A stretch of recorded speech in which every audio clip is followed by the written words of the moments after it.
Welcome to a new video from the DARKSPINE tutorial series. In this video we will learn how to manage the terrain editor. So let's start changing our way of drawing of this object.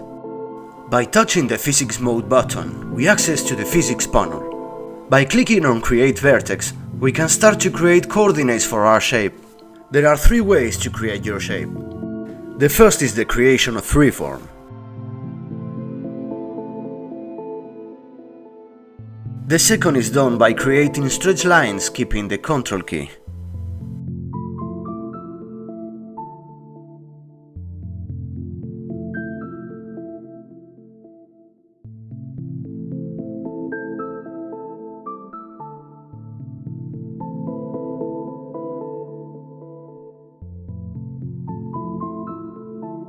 And the third is done by activating the grid.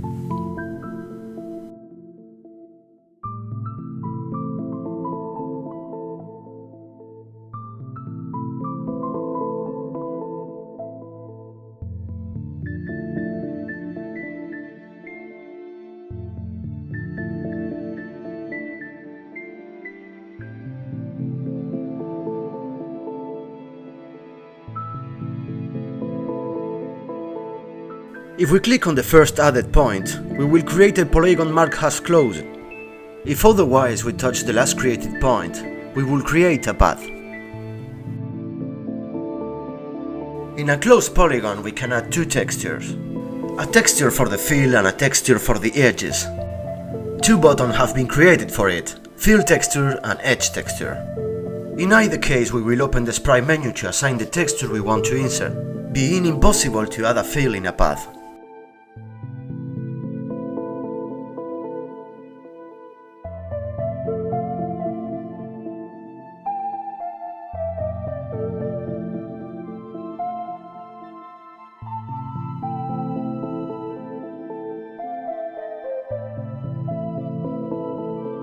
As you can see, the creation of one of the edges has not been created correctly. Our polygon needs a starting point that is not a corner to function properly.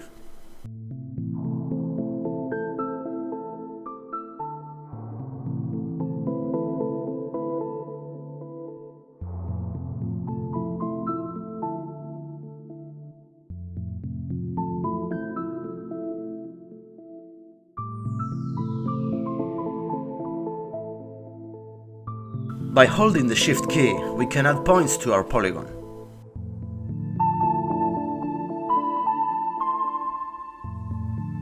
By pressing the Delete key, the selected nodes will be destroyed.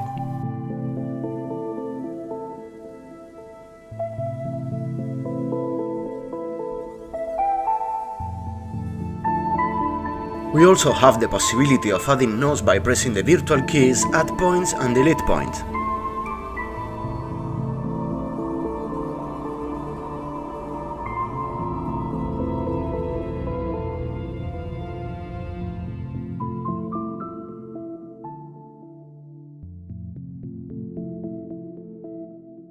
Almost all the tools are compatible with the undo-redo system.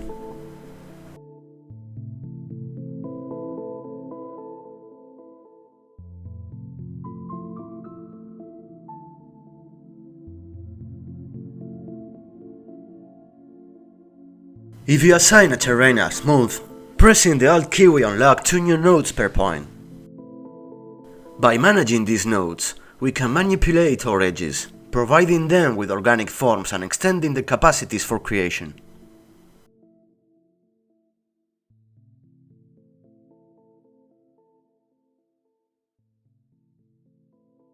The orange node represents the first point of our vector, and the purple node represents the second point.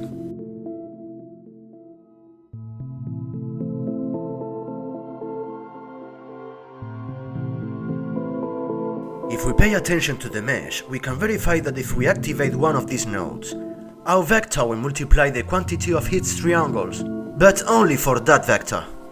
If these nodes share the same position as the point of our polygon, our object will only draw two triangles per vector. We can block the nodes by placing them in the same position as the blue node, and unblocking them by removing them from that point.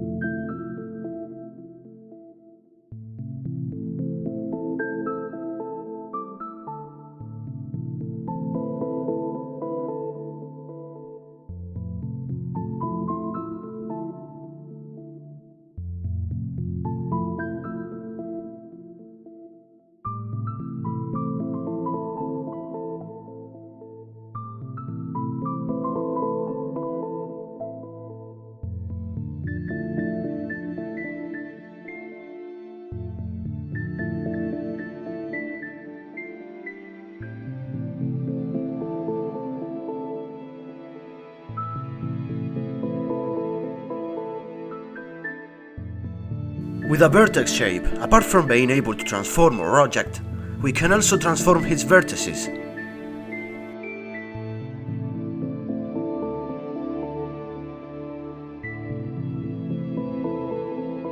By pressing the Ctrl key in scale mode, you can see that we are moving our vector without losing the definition of our texture.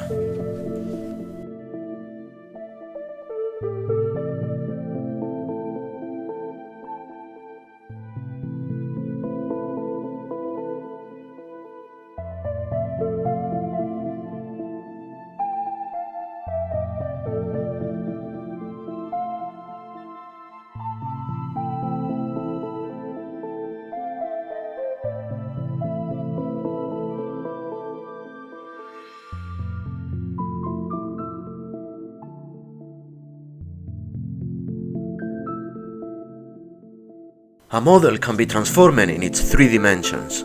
But if we press the Tab key while applying rotation to our model, the textures of our terrain will be adjusted to position floor, walls, roof in the proper orientation automatically.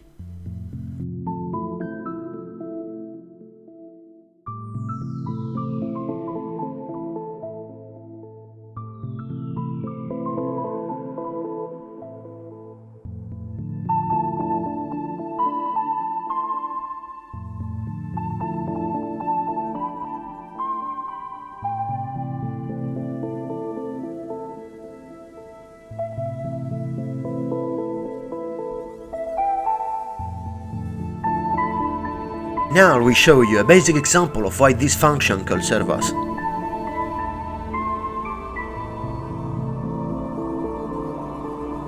Creating land for our levels has never been so easy.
When you create a terrain, a collision mesh is created automatically.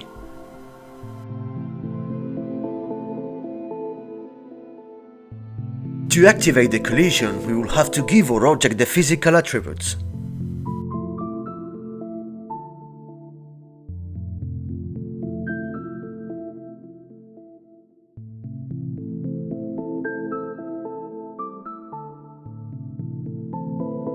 There is a standard for drawing or illustration, and the generated collision automatically fits perfectly with our content.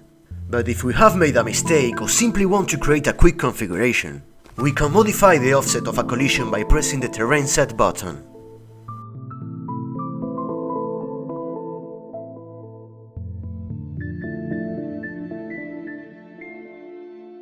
In this case, we will modify the offset a few pixels in negative.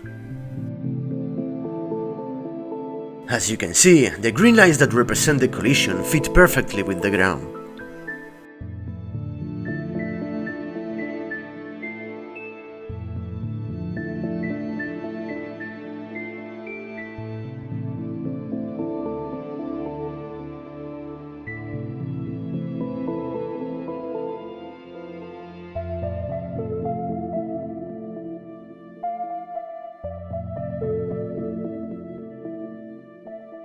Now this starts to catch color.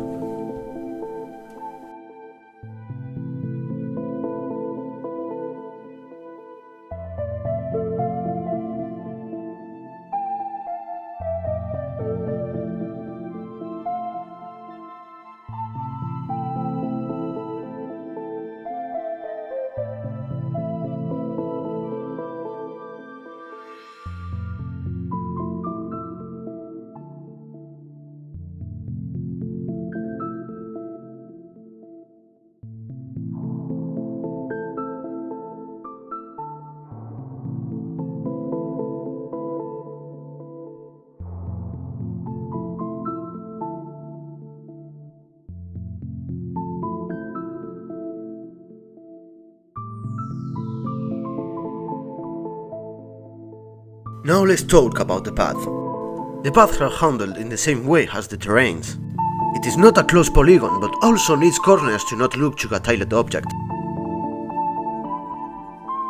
In the next videos I will teach you how to package your textures correctly to create an infinity of terrains.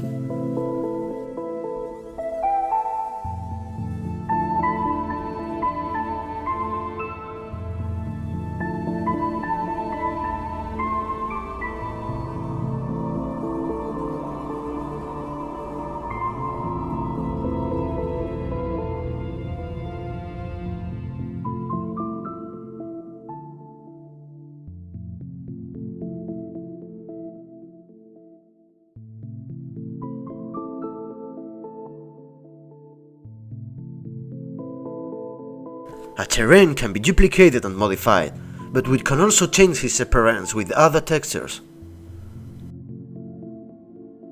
The editor allows us to insert as soon as we break our textures for floors and walls, as well as corners.